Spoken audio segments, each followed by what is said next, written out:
Sejam bem-vindos à nossa aula de eletrotécnica. Nessa aula a gente vai falar de transformadores e vamos entrar no tema circuito equivalente do transformador. Então, para recapitular, a gente já aprendeu o princípio de funcionamento dessa máquina e já sabemos como encontrar as relações de transformação. Então, a gente viu nas aulas anteriores que se a gente aplica uma tensão V1 aqui, que é do tipo senoidal, no primário do transformador, vai circular uma corrente I1 no primário também, e pelo mecanismo aqui de transformação, as relações magnéticas ou eletromagnéticas que a gente já viu, a gente sabe que vai ser induzida uma tensão no secundário V2. E se nós ligarmos uma carga no secundário, vai ocorrer a circulação de uma corrente I2. Então, a gente viu nas aulas anteriores a relação entre essas grandezas. Para as tensões, primeiro, a gente tem que a tensão do primário sobre a tensão do secundário, então V1 sobre V2, é sempre dado pela relação de espiras entre o primário N1 e as espiras do secundário N2. Então, isso aqui é dado por N1 sobre N2. Essa relação de espiras, essa razão entre N1 e N2, frequentemente é chamada de A. Então, pode aparecer na bibliografia a letra A representando N1 sobre N2. Para as correntes, nós vimos que o I1... Então, a corrente I1 sobre a corrente I2 é o inverso aqui da relação de transformação, então é a N2 sobre N1, que é igual a 1 sobre A. Vimos também a relação entre as potências. Se a gente escrever em termos de potência aparente, o S1 é igual ao S2, portanto, V1 vezes I1 é sempre igual a V2 vezes I2. Isso acontece, essas deduções foram feitas para o transformador ideal. Então, no estudo do transformador ideal, a gente não considera as perdas de potência que existem derivadas aqui do próprio funcionamento eletromagnético, das próprias perdas jáulicas nos enrolamentos, a gente vai ver com mais calma. Então, isso aqui a gente deduziu para o transformador ideal, ok? Essas relações, elas são baseadas no funcionamento ideal dessa máquina. Porém, a gente sabe que na prática a gente tem perdas consideráveis e a gente precisa modelar, calcular essas perdas para contabilizá-las. Então, a gente precisa calcular o rendimento da máquina, a gente precisa calcular, por exemplo, uma regulação de tensão, que a gente vai ver mais para frente também. Então, com esse objetivo de fazer o estudo do transformador real e de poder criar um modelo para cálculo de perdas, determinação de perdas, a gente vai usar, desenvolve-se o que a gente chama de circuito equivalente.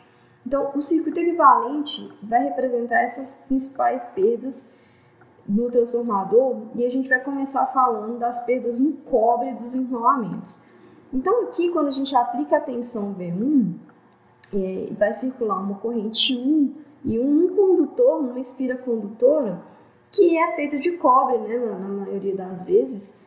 E a gente sabe que esse condutor, idealmente, ele não tem resistência ou impedância, mas na prática ele tem sim uma resistência R, e que essa resistência, sendo percorrida por uma corrente elétrica, vai causar, então, um consumo aqui de potência ativa. Então, a gente tem um efeito Joule acontecendo aqui. Então, a gente fala que a gente tem essas perdas jáulicas ou as perdas no cobre dos enrolamentos. Tá? Normalmente vem assim, perdas no cobre dos enrolamentos. Tanto no enrolamento do primário quanto no enrolamento do secundário. A gente vai ter aqui então, que modelar no nosso circuito equivalente, a gente vai ter que representar a resistência mesmo real que essas bobinas apresentam. A segunda perda é a perda por fluxo disperso. Também já vimos que a gente só consegue induzir tensão no secundário do transformador porque a passagem dessa corrente 1 no primário ela gera um fluxo magnético, né, associado aqui a essa bobina sendo percorrida por I1. Esse fluxo que a gente vai chamar de fluxo do primário, Φ1, ele vai ser concatenado, né? Ele vai percorrer esse material ferromagnético do qual é composto o núcleo. Esse material ele tem alta permeabilidade magnética, então é uma característica do material ter esse valor de μ que a gente chama de permeabilidade alto. Portanto, as linhas de fluxo elas preferem passar por dentro do núcleo do que passar, né, por fora aqui pelo ar, por exemplo. Então, esse material ele concentra as linhas de fluxo aqui dentro, para fazer com que a maioria desse fluxo gerado no primário chegue ao secundário, gerando, portanto, induzindo, né, uma tensão V2, gerando então potência no secundário. Mas a gente sabe que no transformador real, parte desse fluxo, no caminho que ele faz do primário para o secundário, ele disperso, ele se dispersa aqui por fora do núcleo, né, através do ar. E essa parte que não chega, essa parcela que não chega no secundário, que não vira, né, um Φ2 aqui do secundário, ela não está gerando potência. Então, existe uma perda de potência por fluxo disperso. Então, isso é uma condição real, né? O Φ1 é diferente do Φ2 e a gente precisa representar essa perda também no nosso circuito equivalente. Bom, a próxima perda, então, são as perdas no núcleo, na verdade, que são de duas naturezas. Há as perdas por esterese magnética e as perdas por correntes de Foucault, correntes parasitas. Então, a gente vai começar pelas perdas por esterese magnética, que tem a ver com a produção de fluxo magnético nesse equipamento, né, nesse transformador. Então, como que funciona aqui a nossa produção de fluxo? Então, fiz uma figura aqui rapidamente para a gente poder entender esse tipo de perda. E aí a gente vai lembrar que quando a gente aplica uma tensão aqui, gerando a corrente 1 no primário, existe então a produção de fluxo. Essa produção de fluxo está associada com uma fonte de fluxo magnético ou uma fonte de campo magnético, né? Essa fonte de campo magnético, ela tem uma capacidade, né, de gerar esse fluxo, esse campo, lembrando que tanto o fluxo magnético, a gente tem três variáveis que se relacionam, né? O Φ, que é o fluxo magnético, dado em Weber ou Weber, a densidade de fluxo magnético e a intensidade de fluxo magnético, que é o H. Então, a gente tem um H, temos B e temos Φ, que se relacionam tanto pela área quanto pela permeabilidade, né? E aqui, se a gente isolar o H, a intensidade de campo, a gente tem o NI vezes I sobre L. Então, essas são as relações para o circuito magnético do transformador. Então, o que acontece? Quando a gente faz esse mecanismo aqui, quando a gente cria essa fonte de fluxo, a gente tem então uma força magnetomotriz associada. Essa força magnetomotriz que a gente tem no primário, MM1, ela depende do número de espiras e também da intensidade da corrente. Então, essa força magnetomotriz, ela se relaciona com o H, né? Então, o H é força magnetomotriz por comprimento da espira aqui, ok? Então, é uma fonte de campo. E a partir, né, dessa fonte de campo, a gente cria esse fluxo. O fluxo φ se relaciona com o B, que se relaciona com o H, né? O H, então, se nós escrevermos, ele é um beta sobre μ, que é a permeabilidade, ok? Então, o que acontece? Para resumir, é o seguinte, esse material ferromagnético, ele só é capaz de conduzir linhas de fluxo, digamos assim, porque ele tem essa alta permeabilidade. E essa permeabilidade, ela tem a ver com a composição do material e com o que a gente chama de alinhamento dos domínios magnéticos. Então, essa figura que eu coloquei, ela representa esse alinhamento ou esse processo de magnetização do material ferromagnético.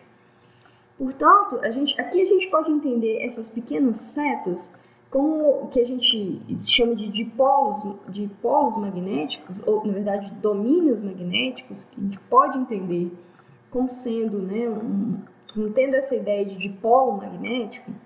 Então, esses domínios magnéticos, quando a gente pega um pedaço de material virgem, né, que nunca teve nenhum campo, nenhum fluxo sendo aplicado nele, nenhuma fonte de campo, quando a gente pega esse material puro, esses domínios magnéticos, eles estão desorientados. Então, a magnetização a gente fala que é nula, ok? A partir do momento que a gente aumenta a intensidade do campo magnético, né, e essa intensidade que ela está relacionada com o aumento da intensidade da corrente, né, do valor da corrente, então, indiretamente, a gente aumenta a corrente dessa nossa fonte de fluxo ou fonte de campo, acontece a magnetização do material. Os nossos domínios, eles vão se alinhando de forma que esse material consiga, como se fosse mesmo, conduzir fluxo, né?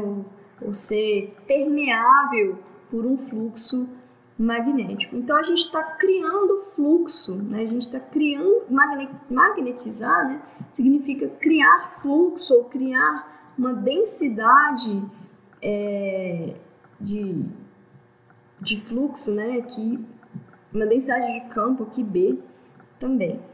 Então, isso que significa magnetizar no nosso caso aqui, o núcleo, o material ferromagnético.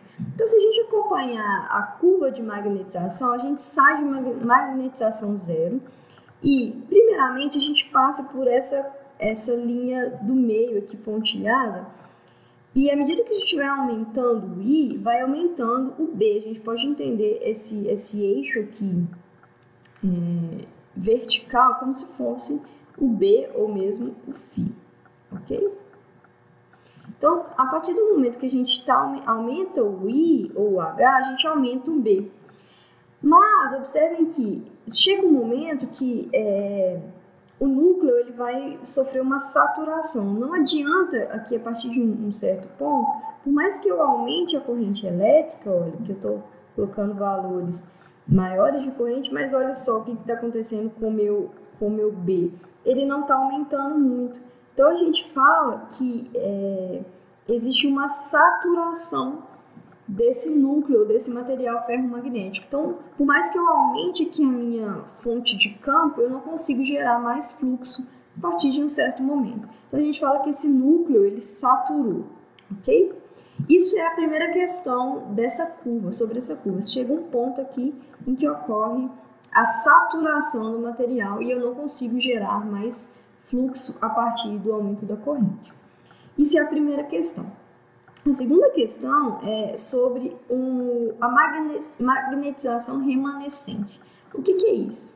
Se a gente faz o caminho contrário, ou seja, a gente começa a diminuir a corrente, como se a gente estivesse tirando aos poucos a fonte magnetomotriz, a fonte de campo, o que vai acontecer é que, do contrário do que a gente poderia imaginar, a magnetização ela não volta a ser nula, tá vendo? Se eu for abaixando aqui a corrente até zerá-la, o que acontece? Eu não chego aqui nesse ponto que eu esperava de magnetização zero, de B igual a zero. O B ele fica aqui positivo, então eu tenho um B que muitas vezes é chamado de B remanescente, mesmo que eu tenha tirado, retirado totalmente a minha fonte de campo. Então fica um resquício aqui de magnetização no meu núcleo, ele não volta à condição original, não.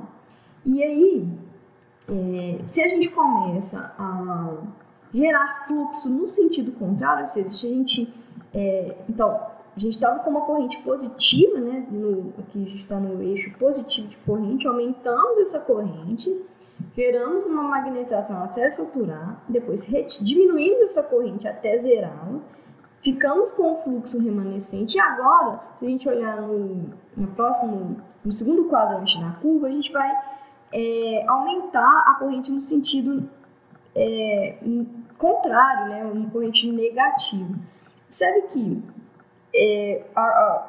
o aumento aqui da corrente no sentido contrário, ele demora um pouco para gerar fluxo, o beta aqui negativo também. O beta não, o B, o φ, no sentido negativo. Então ela demora um pouco, essa parte da curva aqui, onde eu tenho corrente negativa, mas eu ainda tenho fluxo positivo, é uma parte da curva que eu estou compensando esse fluxo remanescente e não estou produzindo fluxo no sentido contrário. Eu só começo a produzir fluxo no sentido contrário, a partir desse momento aqui, até novamente saturar o núcleo no sentido contrário, ok? E aí, o mesmo caminho a gente pode fazer voltando aqui, retirando a corrente, diminuindo a corrente que estava alta aqui no sentido negativo, até zerar. Ela não vai zerar, vai ficar um fluxo remanescente aqui, só que também, agora, uma densidade de fluxo remanescente, só que no sentido contrário, e aí o mesmo processo. Bom, resumindo esse mecanismo, o que acontece aqui? Toda vez que a gente tem esse fluxo remanescente e que a parte da nossa intensidade ou da nossa fonte magnetomotriz em pedaços da curva, como a gente viu, ela é usada não para gerar mais fluxo, mas sim para compensar o fluxo remanescente. Por causa disso, a gente tem essa perda por esterese magnética, ok? Esse processo, ele é um processo que gera perdas na produção do fluxo, E a produção do fluxo está envolvida com a indução de tensão, que está relacionada com a produção de potência no secundário do transformador, ok? Então, o que a gente conclui? Por causa desse mecanismo de esterese, essa curva, ela é chamada de curva de esterese magnética. Por causa disso, a gente perde potência nesse processo. Então, perde fluxo que poderia estar gerando tensão aqui no secundário, Lembrando que a gente tem um V2, e que poderia estar gerando potência. Ou seja, a gente vai concluir que o S1 ele vai ser diferente do S2 no transformador real por causa de todas essas perdas de potência no caminho. Okay? Então, essa perda ela tem a ver com o núcleo do transformador. A segunda perda relacionada ao núcleo é a perda por correntes de Foucault ou correntes parasitas. Bom, as correntes parasitas ou correntes de Foucault, como a gente chama, são correntes elétricas mesmo que circulam no núcleo do transformador. Por que isso? Se a gente entender esse núcleo aqui como um condutor elétrico, a gente pode substituir esse desenho por uma coisa assim. A gente substitui esse núcleo por uma espira mesmo, como se ele fosse uma espira condutora. Porque esse material ele tem uma pequena condutividade elétrica mesmo. E aí, se a gente substitui o núcleo, por uma espira condutora, e volta aqui com a representação dos enrolamentos, o que a gente vai perceber? Que aqui o fluxo vai ter variação de...